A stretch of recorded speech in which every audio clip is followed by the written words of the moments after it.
بسم اللہ الرحمن الرحیم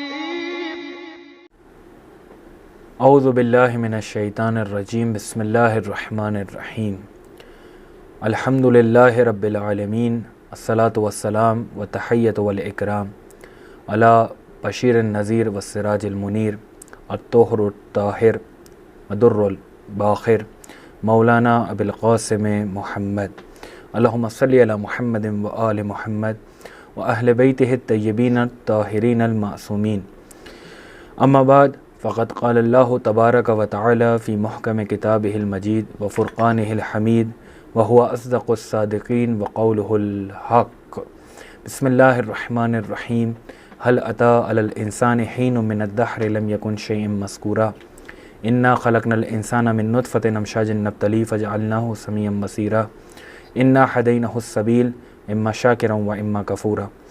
تمام دوستوں کو سلام عرض کرتا ہوں، اور آج کے اس 20ویں درس میں کہ جو شب 21ویں تاریخ ہماری بنتی ہے، خوش آمدید عرض کرتا ہوں اور دعا گو ہوں کہ پروردگار عالم آپ کی عبادات کو، آپ کی طاعت کو، آپ کی عزاداری کو حضرت حق اپنی بارگاہ میں قبول و مقبول فرمائے۔ چونکہ آج شب 21 یعنی شب 21 رمضان ہے، اور شب 21 رمضان سحر کے وقت قرآن ناطق ہمارے اور آپ کے درمیان سے چلا جائے گا، جدا ہو جائے گا، لہٰذا چند لمحے ہم تسلیت و تعزیت بقیت اللہ امام زمانہ اجل اللہ تعالیٰ فرجہ الشریف کی خدمت میں عرض کریں گے۔ قرآن مجید کی جس آیہ کریمہ کو میں نے تلاوت کیا، اس کا تعلق سورہ انسان، جسے سورہ دہر بھی کہا جاتا ہے، اس سے ہے۔ ابتدا کی 3 آیتیں میں نے تلاوت کی۔ خداوند متعال، خداوند منان انسان کو اس کی حیثیت سمجھا رہا ہے کہ اے انسان دیکھو کہ تمہاری حیثیت اور تمہاری اوقات کیا ہے۔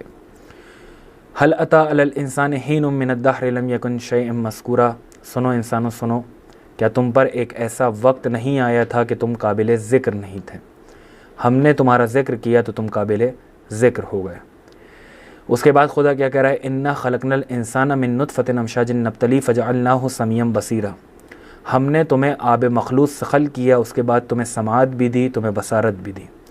انا ہدینہ السبیل اما شاکرا و اما کفورا، اس کے بعد ہم نے تمہاری ہدایت سبیل کی جانب کر دی۔ اب یہ تمہاری مرضی ہے کہ اس ہدایت کو اپنا کے ہمارے شاکر بندے پہ کہلاؤ، یا اس ہدایت کو ٹھکرا کے کافر بن جاؤ۔ یہ اختیار انسان کو ہے۔ قرآن بار بار انسان کو مخاطب قرار دے رہا ہے، اور بار بار انسان کو متوجہ کر رہا ہے کہ دیکھو ہم نے تمہیں کس طریقے سے بنایا، اور ہم نے تمہیں کس نوعیت میں خلق کیا ہے۔ کسی مقام پر سورہ مومن پہ آواز دے رہا ہے کہ لقد خلقنا الانسان من سلالۃ من طین ثم جعلناہ نطفۃ فی قرار مکین الی آخر، کہ ہم نے انسان کو ایک کھنکھناتی ہوئی مٹی سے بنایا، اور اس کے بعد اسے نطفہ بنا کے رحم مادر میں رکھا، اور پھر وہ پورا پروسیس کہ جو آج سائنس ثابت کر رہی ہے، قرآن نے 1400 سال پہلے انسان کی خلقت کے وہ مراحل کے جو انسان رحم مادر میں طے کرتا ہے اور اس کے بعد اس دنیا میں آتا ہے، اس کو 1400 سال پہلے قرآن بتا رہا ہے۔ پھر 30ویں پارے میں آواز دے رہا ہے کہ واللہ اخرجکم من بطون امہاتکم لا تعلمون شیئا، سنو انسانوں سنو، تم کو ہم نے رحم مادر سے اس حالت میں نکالا کہ تم جاہل آئے تھے، یعنی محض جہل تھے، تمہارے پاس کسی چیز کا علم نہیں تھا۔ جب تم اس دنیا میں آئے تو جاہل آئے، اور انسان جب اس دنیا میں آیا تو صرف جاہل نہیں آیا، بلکہ انسان جب اس دنیا میں آیا تو نجس آیا، اور اتنا بڑا نجس آیا کہ جیسے ہی دنیا میں ولادت ہوئی تو اسے کیا دیا گیا؟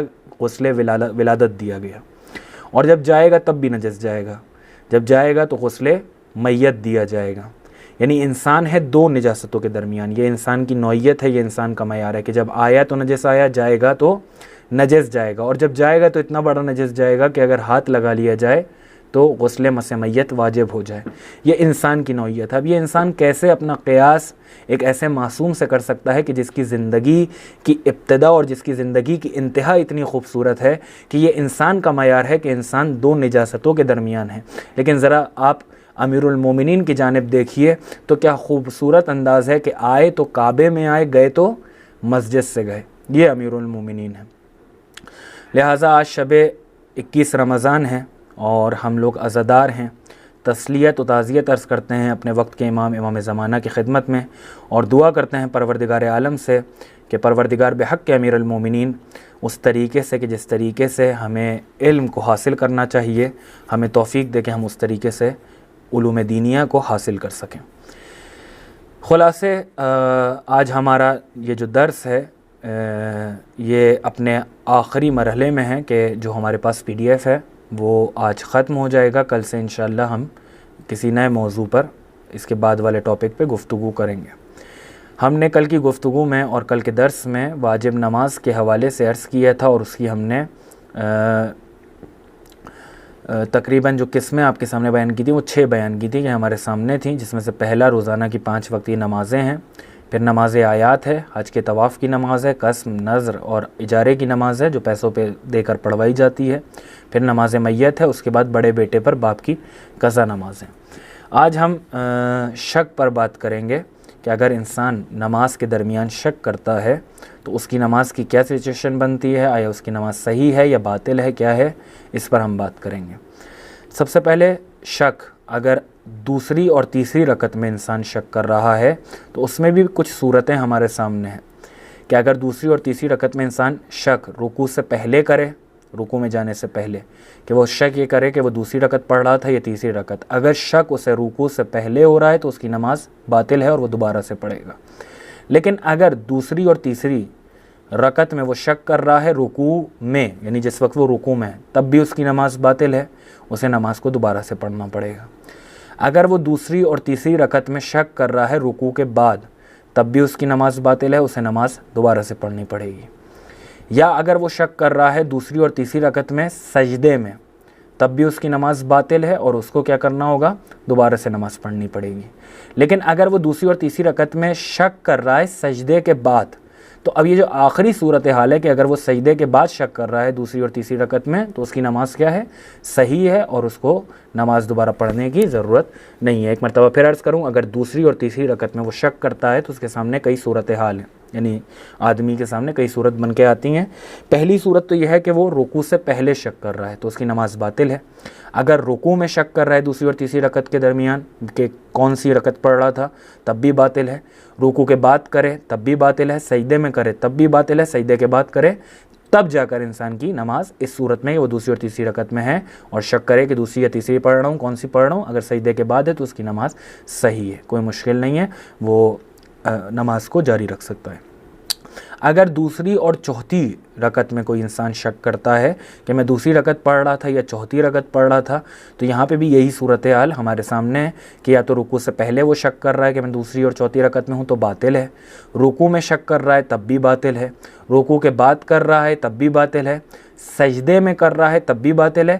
لیکن اگر دوسری اور چوتھی رکعت میں وہ شک کر رہا ہے سجدے کے بعد، یہاں پہ بھی وہی صورتحال آتی ہے، اگر سجدے کے بعد شک کرے تو اس کی نماز صحیح ہے اور باطل نہیں ہے۔ اگر وہ شک کرے دوسری، تیسری اور چوتھی میں، تب بھی یہی صورتحال ہے کہ اگر رکوع سے پہلے کرے تو اس کی نماز باطل ہے، رکوع میں کرے تب بھی باطل ہے، رکوع کے بعد کرے تب بھی باطل ہے، سجدے میں کرے تب بھی باطل ہے۔ لیکن اگر سجدے کے بعد کرے کہ وہ دوسری یا تیسری رکعت میں یا چوتھی رکعت میں، تو اس کی نماز صحیح ہے۔ اب ہمارے پاس آتا ہے تیسری اور چوتھی رکعت میں، ایک انسان تیسری اور چوتھی رکعت میں شک کرے کہ وہ تیسری رکعت میں یا چوتھی رکعت میں، رکوع سے پہلے شک کر رہا ہے تو نماز صحیح ہے، رکوع میں کر رہا ہے تب بھی صحیح ہے، رکوع کے بعد کر رہا ہے تب بھی صحیح ہے، سجدے میں کر رہا ہے تب بھی صحیح ہے، سجدے کے بعد کر رہا ہے تب بھی صحیح ہے۔ یعنی تیسری اور چوتھی رکعت میں اگر انسان شک کر رہا ہے تو یہ جتنی صورتحال ہمارے سامنے بن کے آتی ہیں، ان سب حالتوں میں اس کی نماز کیا ہے، صحیح ہے۔ اب اگر کوئی انسان چوتھی اور پانچویں میں شک کر کے، مثلا میں چوتھی رکعت پڑھ رہا ہوں یا پانچویں، کہیں ایک اضافہ تو نہیں ہو گیا، تو اگر رکوع سے پہلے کر رہا ہے تو اس کی نماز باطل ہے، رکوع میں کر رہا ہے تب بھی اس کی نماز باطل ہے، رکوع کے بعد کر رہا ہے تب بھی اس کی نماز باطل ہے، سجدے میں کر رہا ہے تب بھی اس کی نماز باطل ہے، سجدے کے بعد کر رہا ہے اگر تو اس کی نماز صحیح ہے، یہاں پہ کوئی مشکل نہیں ہے۔ لیکن اب سوال آتا ہے ایک اور اس سے زیادہ میں، یعنی پہلی پڑھ رہا ہوں یا دوسری، اگر اس میں انسان شک کرے تو رکوع سے پہلے کرے تب بھی باطل، رکوع میں کرے تب بھی باطل، رکوع کے بعد کرے تب بھی باطل، سجدے میں کرے تب بھی باطل، سجدے کے بعد بھی کرے تب بھی باطل۔ یعنی ایک اور اس سے زیادہ، یعنی ایک اور دو میں اگر انسان شک کرے تو ہر صورتحال میں اس کی نماز کیا ہے، باطل ہے۔ اور تیسری اور چوتھی جو ہم نے عرض کیا، اگر اس میں وہ شک کر رہا ہے ان ساری صورتحال میں تو اس کی ساری حالتوں میں نماز کیا ہے؟ صحیح ہے. یعنی ان دونوں میں قدر مشترک ہے، ایک جیسا ہے، وہاں باطل تھا، یہاں صحیح ہے. تو اس کو نوٹ کیجئے، ایک چارٹ بنائیے تاکہ یہ محفوظ ہو سکے. تفصیل کے لیے انشاءاللہ واٹس ایپ گروپ پہ آپ ہم سے سوال کر سکتے ہیں، تو اس میں ہم آپ کے جواب کے لیے انشاءاللہ حاضر ہیں اور آپ کو ہم اس کا جواب دیں گے.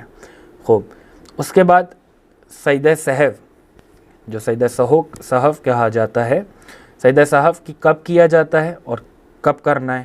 مثلا ابھی میں نے شکوک جو بیان کیے کہ شک کون کون سی حالت میں، دوسری اور تیسری میں ہے، اس میں رکوع سے پہلے سے لے کے سجدے میں تک سب باطل ہے، سجدے کے بعد صحیح ہے. اس طریقے سے نیچے تک میں نے آپ کے سامنے بیان کر دیا. انشاءاللہ یہ تصویر آپ کے اسکرین پہ بھی چلے گی اور آپ اس کو اپنی اسکرین پہ بھی دیکھ سکتے ہیں. اس کے بعد سجدہ سہو، سجدہ سہو کب کیا جاتا ہے؟ اس میں کچھ کنڈیشنز ہیں کہ سجدہ سہو کب کیا جاتا ہے اور کب نہیں. نماز میں جو اس کے مطابق ہے، جو میرے سامنے ایک PDF ہے، اس کے مطابق جو ہے، اس کے مطابق میں عرض کروں کہ نماز میں دھوکے سے بولنے پر، یعنی انسان اگر نماز سے پہلے تو یہ عرض کر دیا جائے کہ سجدہ سہو کب کیا جاتا ہے. اگر بطور کلی کہیں، یعنی پورے طریقے سے بولا جائے، تو سجدہ سہو زیادہ کے لیے، یعنی کسی چیز کو زیادہ کرنا یا کسی چیز کو کم کرنا، اس صورت میں اگر نماز میں کوئی انسان کرتا ہے تو اس کے لیے واجب ہے، اور یہ مورد میں جو ہے سجدہ سہو جو ہوگا وہ واجب ہو جائے گا. پہلی چیز نماز میں دھوکے سے بولنے پر ہے یہاں پہ کہ انسان جو ہے وہ کیا کرے؟ دھوکے سے بولنے لگے نماز کے درمیان. تو اس کو کیا کرنا ہے اس صورتحال میں؟ اس صورتحال میں اس کو سجدہ سہو کو انجام دینا پڑے گا. دوسری چیز جو میرے سامنے بیان ہوئی ہے یہاں پہ مثلا جو لکھی ہے وہ یہ ہے کہ جہاں سلام نہیں کہنا چاہیے وہاں پر سلام کہنے سے، ٹھیک ہے نا. اچھا، یہاں پہ جو پہلی بات تھی کہ نماز میں دھوکے سے بولنے پر، اس میں فرق نہیں کرتا کہ انسان عربی میں بولے یا فارسی میں بولے یا کسی دیگر زبان میں بولے. اگر اس نے نماز کے درمیان تکلم کیا اور اس نے کوئی بات کی تو اپنی نماز کو ختم کرنے کے بعد، یعنی بھولے سے غیر عمدی جسے کہتے ہیں، عمدن نہیں غیر عمدن، یعنی بے دہانی میں بول دیا یا عربی میں بولے، فارسی میں بولے، جو بھی اس کی زبان ہے، اگر اس نے تکلم کیا، اس نے کوئی بات کی، تو نماز تمام ہونے کے بعد اسے سجدہ سہو انجام دینا پڑے گا. اس کے بعد جہاں سلام نہیں کہنا چاہیے وہاں پر انسان کیا کرے؟ سلام کہے. مثلا در رکعت اول میں انسان کیا کرے؟ بھولے سے، غلطی سے سلام کہے. یا مثلا 4 رکعتی نماز پڑھ رہا ہے اور 2 رکعت میں پہنچنے کے بعد اس نے کیا کیا؟ تشہد کے بعد سلام پڑھ لیا. تو اگر اس نے یہ کام کیا ہے تو وہ نماز تمام ہونے کے بعد کیا کرے؟ سجدہ سہو کو انجام دے، اور اس پر سجدہ سہو کیا ہے؟ واجب ہے. اس کے بعد یہاں پہ تیسری صورتحال جو میرے سامنے ہے وہ تشہد بھول جانے پر ہے. یعنی کہ انسان غلطی سے رکعت دوم میں تشہد بھول گیا کہ اس نے نہیں پڑھا. 4 رکعت نماز تھی، 2 رکعت نماز، دوسری رکعت میں جب پہنچا تو تشہد کو بھول گیا.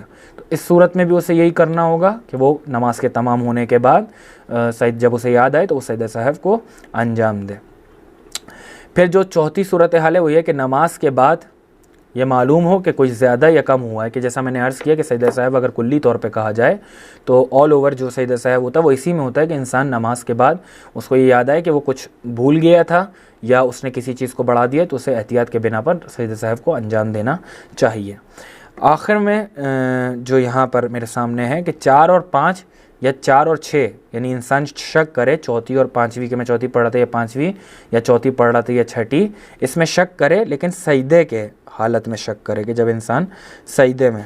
ہاں، اس میں جو قابل غور اور قابل ذکر بات ہے، یہاں پر ہر اس کے بعد نہیں، یعنی ہر سجدے کے بعد نہیں، سجدہ دوم یعنی دوسرے سجدے کے بعد اگر وہ شک کر رہا ہے کہ 4 رکعت اس کی نماز ہوئی ہے یا نہیں ہوئی ہے یا 5 رکعت اس کی نماز ہو گئی ہے، جب وہ سجدہ دوم سے سر اٹھا لے تو اس کے بعد کیا کرے؟ وہ سجدہ سہو کو انجام دے. امید کرتا ہوں کہ خیریت سے رہیں، عافیت سے رہیں. ہمیں اپنی دعاؤں میں یاد رکھیں. والسلام علیکم ورحمۃ اللہ وبرکاتہ.